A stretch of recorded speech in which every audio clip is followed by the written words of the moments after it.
Learn the most advanced recruiting techniques. Land the most desirable talent.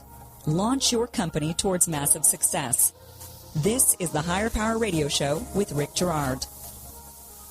Good afternoon, everyone. Today we are talking about investor adoption. What is that? Well, we'll figure it out pretty soon. This is a bit different of an approach to investing where an investor takes a much more active advisory role in the company and is often adopted into the leadership team. My name is Rick Girard, and welcome to the Higher Power Radio Show. Our mission is to provide tactical solutions to solve the most difficult hiring challenges for companies. And today our guest is Robert Davis. Robert is the founder and CEO of Y7 Collective and Communities for Causes. Robert grew up here in Huntington Beach, started in aerospace, and quickly moved to a snowboard manufacturing company called Thermal Snowboards. They made products for companies like 5150 and Joyride. The company was acquired in 1995 by Ride, a publicly traded company, and then acquired by K2. And at that point, Robert was VP of Operations. And in 1997, he left and started up a company called Avid Inc. He effectively built the company from one employee to over 250 and $24 million in revenue. Impressive. All this from a small loan. He successfully exited the company in 2015, and today he is the founder and CEO of Y7 Collective and his newly acquired company, Communities for Cause, which is, we'll talk a little bit more about later. I'm going to give you a plug on that one. He's also a member of Tech Coast Angels and Octane's Launchpad panel. Man, Robert, when do you sleep? Robert, welcome to the Higher Power Radio Show. Thank you. Yeah, absolutely. So I wanted to jump right in and kind of cover a few things. I want to talk a little bit about what draws you in as an investor, how kind of the process of how you might be adopted into a company, and then also address kind of some of the hiring challenges you've had along the way throughout your career. Okay. So let's talk about what draws you into a company as an investor, or advisor, I should say. Well, in my world, which is an outsider to many angel investors, I look for the chaos. That's one of the things that I like. Yeah. And I like problems. So if I see the company has the position to grow, but they have a handful of situations at hand that need contending with, that draws me in the immediate. Sure. Mm-hmm. So what kind of chaos do you look for? Well, thank you for reading off my resume, by the way. When after all of my years of manufacturing, mm-hmm. I've dealt with almost every type of chaos you can imagine. Sure. So I believe I have formulas based on my failures and my successes that I can manipulate those causes into a positive. That chaos into a positive. Sure. Okay. Is there any particular challenges that you tend to look for, like maybe in management or maybe something operationally? Like what are you really drawn to?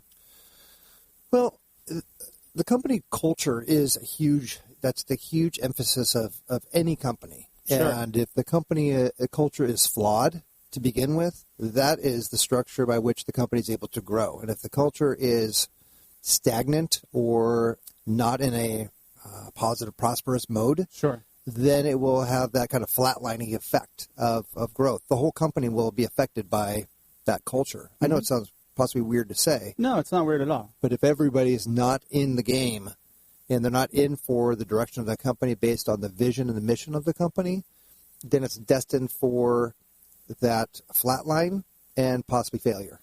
Well, and you mentioned vision and mission, and, mm-hmm. and sometimes there's just not a clear picture of what that is. That's correct. Yeah. So do you help the leadership kind of gain insight into what that mission and vision is? Is that something that's of interest to you? Well, yes. My experience based on a founder and a CEO sure. is that I didn't always properly identify, that's the first word, identify what the mission is and sure. the vision of the company is. But as the CEO of the company, it is your job to identify what that vision and mission is, and then you have the team around you that can help you execute that mission. And you also have to live that mission as the CEO of the company, correct. which often often most CEOs don't. Well, especially the founder CEOs like myself. Yeah. So when you fall off the mark and you create a vision for the company, and then you dictate what that vision is, and then you skew it 6 months later, I'm skewing the entire company, really. Yeah. Yes. So I think as a founder, I've made that mistake as well. it's my responsibility as the CEO to create the vision, develop the mission with the entire team, and then execute it with them. Yeah. It's not your job as the CEO to execute that. It is the job of the entire company to execute the vision and mission of the company. Yeah, got it. All right, so we got the vision and mission of the company complete. Now what do you dig into after that? Well, there's, which everybody loves the term KPIs, but everybody has both got numerical KPIs as well as emotional KPIs, and even yourself, as an example, as a growing employee of a company, you have your own career, and you have your own benchmarks that you need to create for yourself, and then the company has their own KPIs, so to speak. If those aren't aligned, then we're going to be off to kind of a false start, and a lot of companies don't recognize that. Now, for a kind of new entrepreneur, what's a KPI again? Key performance indicator. There you go. All right. You know, what I refer to is that I can hire somebody to come in and do operations management. Sure. Okay? They have a great resume. They have wonderful, wonderful experiences, and they love it. But until I know what they personally want to grow into, they may want to grow into commercial real estate. Yeah. That's the direction that they really want to go into. Sure.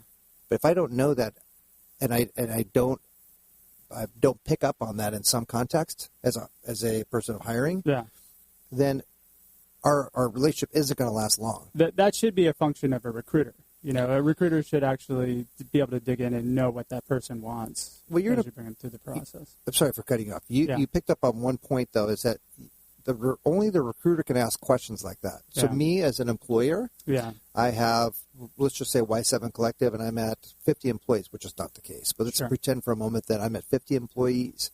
And now we're looking to recruit people for senior level executive positions. Now, I cannot ask those questions in the interview process. However, a recruiter has the ability to ask those questions because they are not the employer. And that is a major benefit to outside recruitment, in my opinion. Anyway. You can ask something like, you know, if you were to design your next move, what would that look like for you? What would be the actual elements of the job, or what space would you want to work in, independent of our role? That's something you can ask, but again, you know, you have to kind of get deep into the psychological process of recruiting to.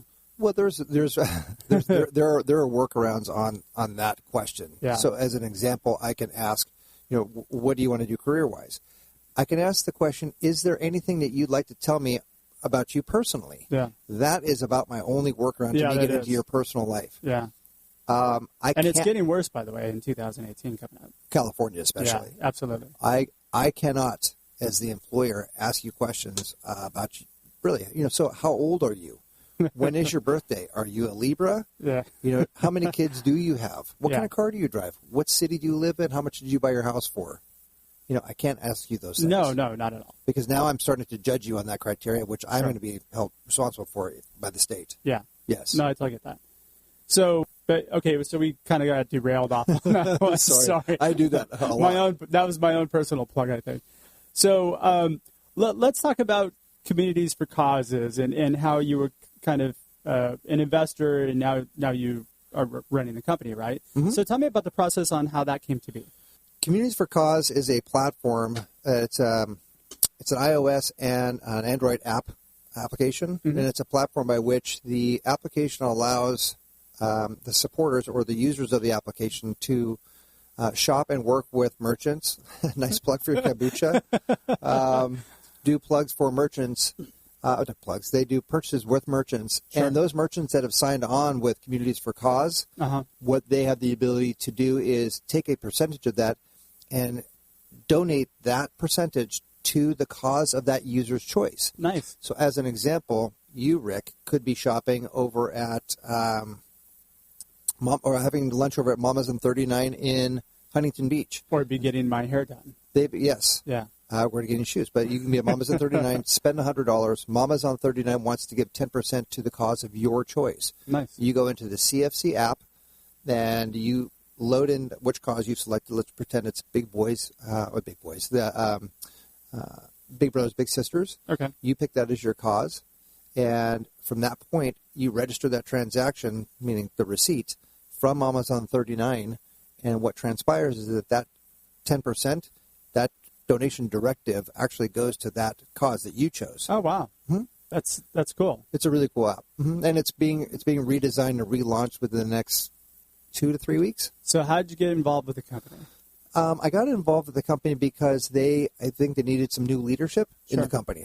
It's just I'm going to give you my opinion. Sure. There's two sides to every story. Sure. And they needed new leadership and a new vision of the company. And what they initially offered me to come in to run the company, I wasn't necessarily excited about. And 6 months later, I learned that they ran into a lot of chaos. Yeah. And it's a turnaround. And it has a tremendous amount of potential, but it requires some real fixing. I mean, it's a great platform. But it's just the design and the execution of the company is just needs redirecting. So you came in as an investor. At what point were you kind of adopted in and asked to? I mean, was it a situation where, hey, we need to fix the leadership, or how did that look, or is that something you can talk about even? No, I'll talk about it from the example I gave earlier. Is that it was literally from a heartbeat standpoint. Sure. I think at the heart of the company, when it's beating really fast and furious, it means it's just going. Yeah. This was at a flat line, meaning it was just, which way are we going to go? Are we going to go down or up, or just let the thing go? And that's where I just came in to take over. So you liked the technology itself, or was it that you liked the people in the company, or you just liked the chaos enough that it drew you in and you said, I can fix all this? That was number 3. C. Okay. I'll select 3 on that. C on that one.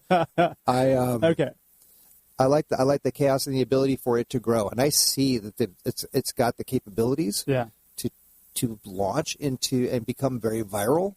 That is what drew me in. I love the fact that you're a fixer. Like you love the challenge of fixing the broken things, right? I mean, and I'm not tech either, which is hysterical. I mean, I'm speaking language on API and UX and betas, and I'm all that stuff, and that's just not me, but it is now. Yeah, you've got you've done a really good job of actually kind of meandering your career through different aspects. I mean, you went from aerospace to snowboarding to now you're in tech. That's awesome. And Tech Coast Angels, yes. Awesome. All right. We're gonna take a quick break. We're talking with Robert Davis, founder and CEO of Communities for Causes. And when we come back, we're gonna dig into kind of one of the most difficult hiring challenges you've had, so we can teach some of our entrepreneurs to effectively be better in their recruiting efforts. Cool. Be right back. You're listening to Higher Power with Rick Girard, giving you access to recruiting techniques that will help you hire key talent to build your company towards real success. Rick is a recruiting executive and entrepreneur who's been successfully recruiting in the aggressive Silicon Valley technology landscape for the past 2 decades. After a very successful stint at Apogee, he founded Stride Search in 2012. Based on a lean efficiency model, Stride has uniquely positioned itself as a leader in retained search for the most critical talent hires within a small organization.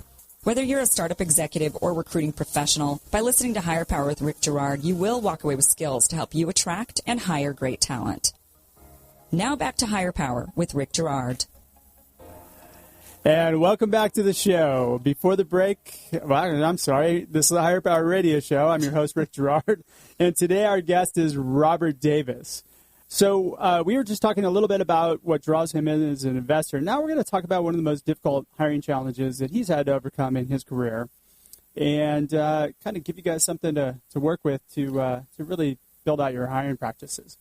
So, Robert, what has been the biggest hiring challenge you've had in your career so far? My career over like 20 some odd years. Well, we can go back that far if you want, or we can talk about just overall. Most recently. Yeah. I think probably my biggest hiring problem was probably me. Yes. Yeah. I mean, I think as a founder, a CEO, it wasn't back in the snowboard days That wasn't it. It was when I became the owner and the CEO. I got in the way, and I made some. Which is Avidink, right?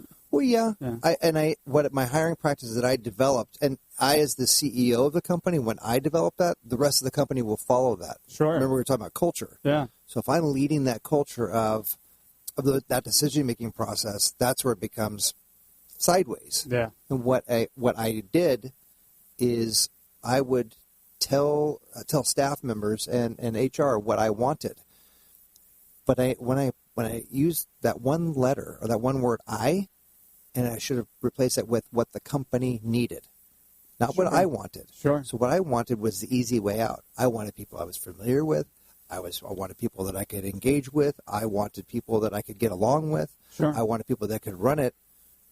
But the company needed somebody that was smarter than me in a lot of those areas. Somebody that could challenge you. Correct. Yeah. And hold me accountable. You bet. And that team that could actually execute. I use that word actually twice. It's a great word. That can execute the vision of the company. Mm-hmm. So if I'm just hiring people just like me, the company's going to be, well, if I did that, the company would be down in about 2 weeks. Well, I think as entrepreneurs, it's a tendency to hire yes man, right? You want to surround yourself with people initially that you can kind of get to do the work, and you don't want to be challenged. And maybe it's a little bit of the entrepreneurial ego that kind of comes into play in the beginning, right? Well, yeah. You just don't want to mess up or allow somebody else to have that control. But think about what I just said about the beginning. I'm telling my staff what I want. Yeah. And versus what the company needs. So if I'm hiring on what the company needs, it may make me uncomfortable, but that's what I should have recognized on the front end. Yes. And I should have hired people that would have made me a little comfortable, which would have made me a better CEO, not a lackadaisical hire what I want when I want kind of people. Yeah. And that's, if I'm creating that culture, what kind of people are they going to hire? And it's not fair to them that, their leader, their CEO is just hiring in that position, because I'm actually doing them an injustice as well by telling them this is how you should hire. Yeah. So therefore, that's how they are going to hire.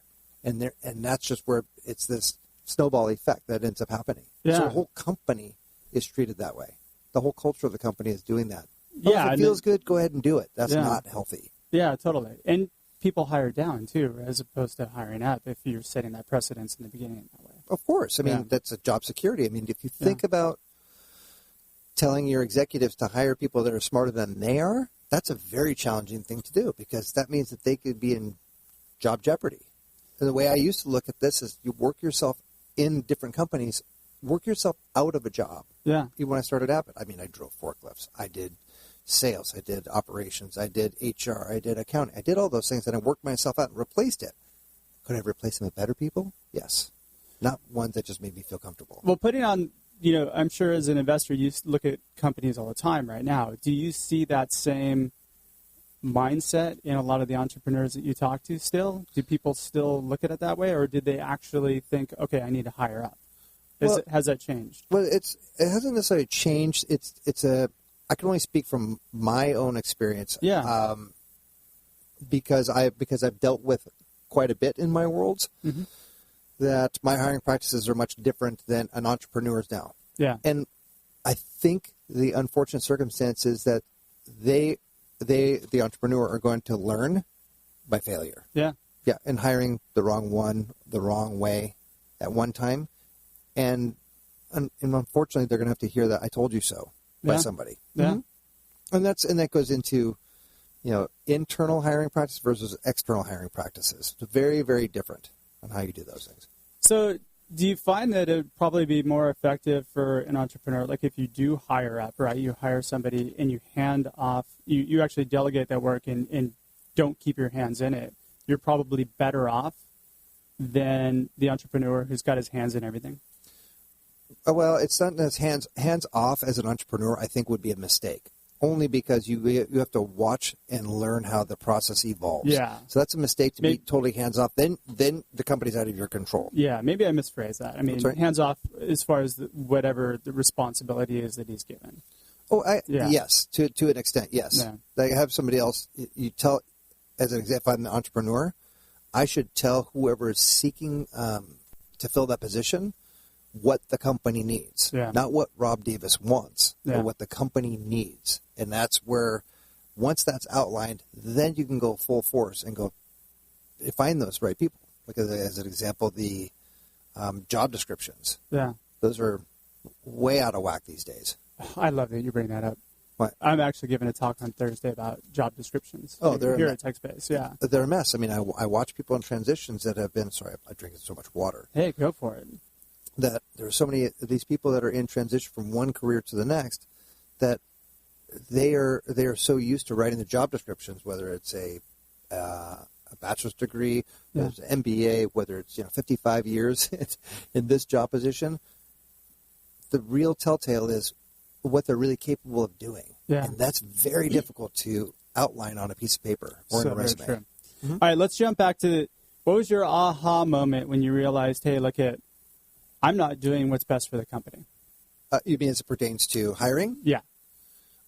When I got to that point when I was leaning on a human resources individual, which is not fair to them.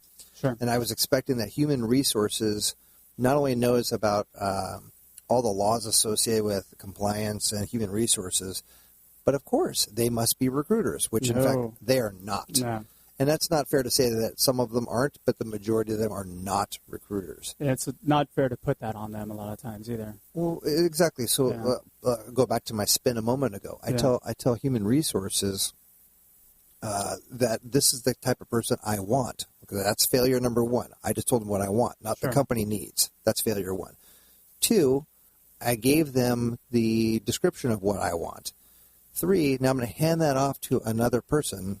I'm going to call the person Michael, the Director of Human Resources. Sure. So Michael's going to go off and take his spin on what I want, not the company needs, and then he's going to put his spin onto it, and then he's going to create what he thinks Rob wants. Sure. So therefore, he's all the resumes, all the information is really thinned down to a few candidates, when in fact we may have overlooked about 85 people. Then my aha moment is when I went outside and I recruited.